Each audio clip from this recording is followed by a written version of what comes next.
He is the most famous writer who ever lived. 400 years after his death, his plays are still performed in every corner of the globe, and his words are woven into the very fabric of our language. We quote him every day, often without even knowing it.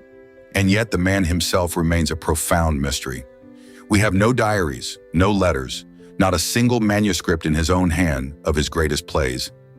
We are not even certain what he truly looked like. How did a glover's son from a small country town with no university education become the greatest genius in the history of literature?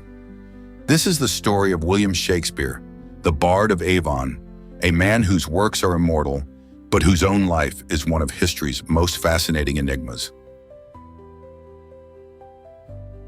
William Shakespeare was born in 1564 in the small market town of Stratford-upon-Avon in the heart of England. He was no nobleman. His father was a glove maker and a local official, a respectable middle-class tradesman.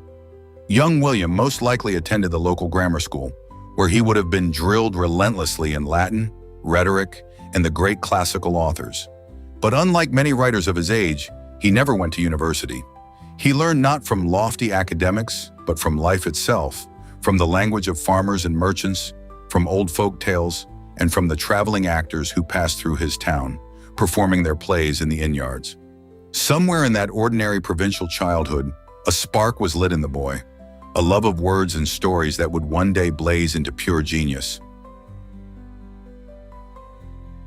At just 18, William married Anne Hathaway, a woman 8 years his senior, who was already expecting their first child.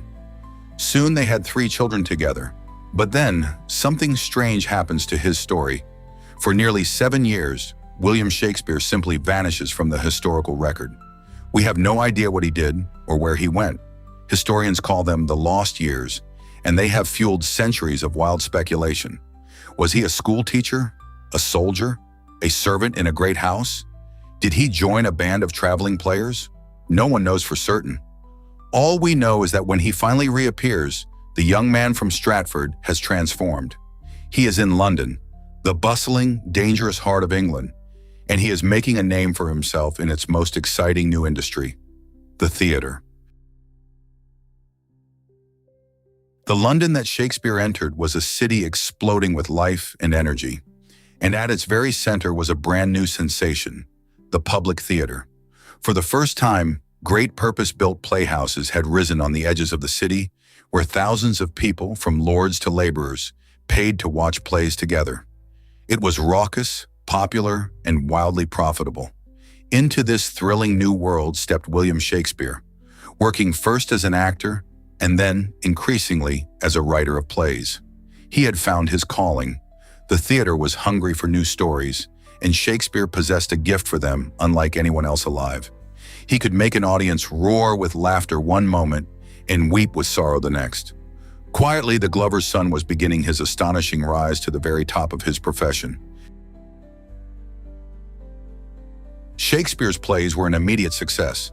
He poured out histories of England's kings, dazzling comedies and stories of love and ambition, and the audiences adored them. But his rapid rise stirred jealousy. One established writer sneered at him as an upstart crow, a mere actor with no university degree who dared to compete with his betters. Yet nothing could stop him. Shakespeare joined a leading acting company, the Lord Chamberlain's Men, not just as a writer, but as a shareholder and part owner. It was a brilliant move that would make him wealthy. He was no longer just a hired pen. He was a businessman and an artist at the very heart of London's theater world. And he and his company were about to build a stage that would become the most famous playhouse in all of history. In 1599, Shakespeare's company built a magnificent new theater on the south bank of the River Thames. They called it the Globe. It was a grand, open-air, wooden playhouse ringed with galleries where as many as 3,000 people could gather to watch a single play. The wealthy sat in covered seats, while the poorest, the groundlings, stood in the open yard before the stage, paying just a penny for the privilege. There were no elaborate sets and no electric lights. There was only the words, the actors, and the soaring imagination of the audience. And it was here on the stage of the Globe that Shakespeare's genius would reach its absolute peak. For he was about to write the greatest plays the world had ever seen. At the height of his powers, William Shakespeare turned to tragedy and created works of breathtaking and terrifying depth. He wrote Hamlet, the haunted prince tormented by grief and revenge. He wrote Othello, consumed by jealousy, and King Lear, a father destroyed by pride and madness. And he wrote Macbeth, a tale of murderous ambition and guilt. In these towering plays, Shakespeare did something no writer had ever done so completely. He looked deep into the human soul and laid bare all its glory and all its darkness, our love, our fear, our cruelty, and our despair. His characters felt utterly, painfully real. 4 centuries later, they still hold up a mirror to our own hearts. With these tragedies, Shakespeare did not just entertain his audiences, he explored what it truly means to be human. Shakespeare was not only a playwright, but also a magnificent poet, whose collection of sonnets explored love, beauty, time, and loss with dazzling skill. But perhaps his most astonishing achievement was his effect on the English language itself. With his boundless invention, he coined or popularized thousands of words and phrases that we still use every single day.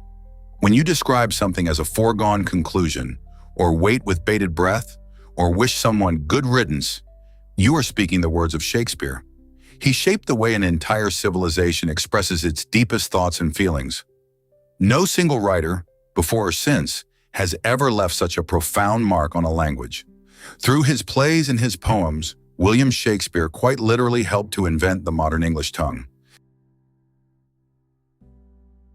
Unlike many artists, Shakespeare grew genuinely rich from his work. With his earnings, he bought one of the grandest houses in his hometown of Stratford and acquired the status of a gentleman that his family had long desired. In his final years, he stepped back from the frantic world of the London stage and returned home to live in comfort and quiet. There on the 23rd of April, 1616, William Shakespeare died at the age of 52. His passing left behind one final, tantalizing mystery. In his will, he famously left his wife Anne only his second-best bed, a strange bequest that scholars have puzzled over ever since. The greatest writer in history had laid down his pen for the last time, but his words would never die. 7 years after his death, 2 of Shakespeare's friends gathered his plays together and published them in a great volume now known as the First Folio. Without that single act, many of his masterpieces, including Macbeth and Twelfth Night, might have been lost forever. Today, his works have been translated into every major language and perform more than those of any other writer who ever lived. So vast was his genius that some have even refused to believe a humble glover's son could have written it all, sparking a debate that continues to this day. But the words remain as alive and powerful now as the day they were written. William Shakespeare gave the world a mirror in which, 400 years later, we still see ourselves. He did not just write for his own age. He wrote, as his friend said, for all time. William Shakespeare, the Glover's son who became immortal and gave the world its words.